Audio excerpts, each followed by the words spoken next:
and it works well for cars and motorcycles, which is nice. So anyways, I've got it out of the box here. Instructions, have a carrying case for it. You can see some of the features. Anyways, let me get this out of the way. Okay, here's the unit itself, and you have it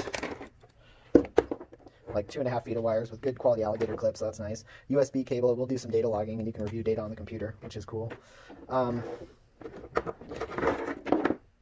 So, you know, first impressions, it's actually pretty well built. It's got a nice case on it, and the buttons are nice and good engagement. And the screen is actually what's really nice on it. I still have the cover on it, but the display is excellent for something like this. It's not just LEDs, it actually has like a, you know, like a, I don't know what type of screen it is, but a digital screen to display stuff, so that's nice.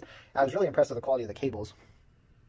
Thick cable, integrated tie wrap, and really good quality alligator cables for the battery. I was impressed.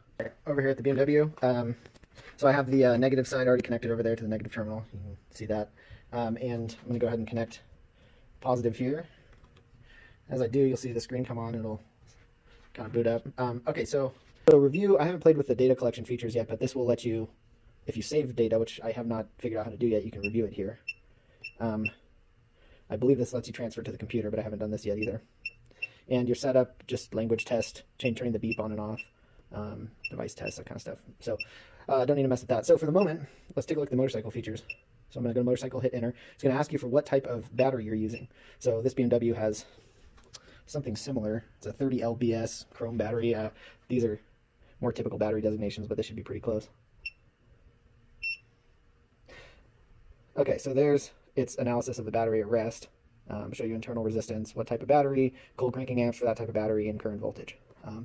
So that, you know, that gives you a quick analysis of the motorcycle battery, which is nice. But what's really useful here is I'm going to hit the graph button here, switch to the waveform screen, so now I can actually monitor what's going on here. So I'm going to fire it up, and then we'll increase the RPM and all, and see if we can actually chart the output of the charging system, which is pretty useful. So I'll go ahead and turn the key on. I'm going to try and do this without dropping everything, so let me get the bike running here.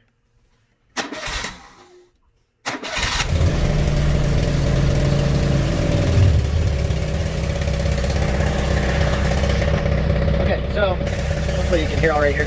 So it's really cool. See, we see the voltage drops from both of the attempts there to start the motor.